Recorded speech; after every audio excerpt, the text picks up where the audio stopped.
ഞാനും എൻ്റെ കൃഷിയും എന്ന ചാനലിലേക്ക് ഏവർക്കും സ്വാഗതം.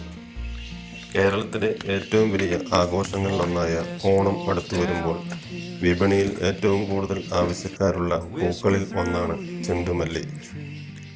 ഓണപ്പൂക്കളത്തിനും അലങ്കാരങ്ങൾക്കും വിപണിയിലേക്കുള്ള വിൽപ്പനയ്ക്കും ചെണ്ടുമല്ലിക്ക് വലിയ ഡിമാൻഡാണ്.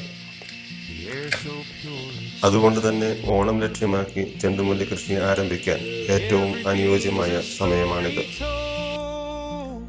ചെണ്ടുമല്ലി കൃഷിയുടെ ഓരോ ഘട്ടവും ലളിതമായി പറഞ്ഞു തരുന്നതിനാണ് ഈ സീരീസ് ഉദ്ദേശിക്കുന്നത്. തൈകൾ തിരഞ്ഞെടുക്കുന്നത് മുതൽ നിലമൊരുക്കൽ, നടീൽ, വളപ്രയോഗം, കീടനിയന്ത്രണം, പൂവെടുപ്പ്, വിപണനം എന്നിവ ഓരോ കാര്യങ്ങളും സ്റ്റെപ്പ് ബൈ സ്റ്റെപ്പായി ഇവിടെ പങ്കുവെക്കുന്നതാണ്. ചെറിയ സ്ഥലമോ വലിയ സ്ഥലമോ ആയിക്കൊള്ളട്ടെ, ശരിയായ രീതിയിൽ കൃഷി ചെയ്താൽ ഓണക്കാലത്ത് മികച്ച വരുമാനം ലഭിക്കും. അല്ലെങ്കിൽ ഓണത്തിനാവശ്യമായ പൂക്കൾ നമുക്ക് ലഭിക്കുകയും ചെയ്യും. ഓണം ലക്ഷ്യമാക്കി കൃഷി ചെയ്യുന്നതിന് വേണ്ടി തൈകൾ എങ്ങനെയാണ് നടുന്നത്, എവിടെ നിന്നാണ് ലഭിക്കുന്നത് എന്നതിനെക്കുറിച്ചാണ്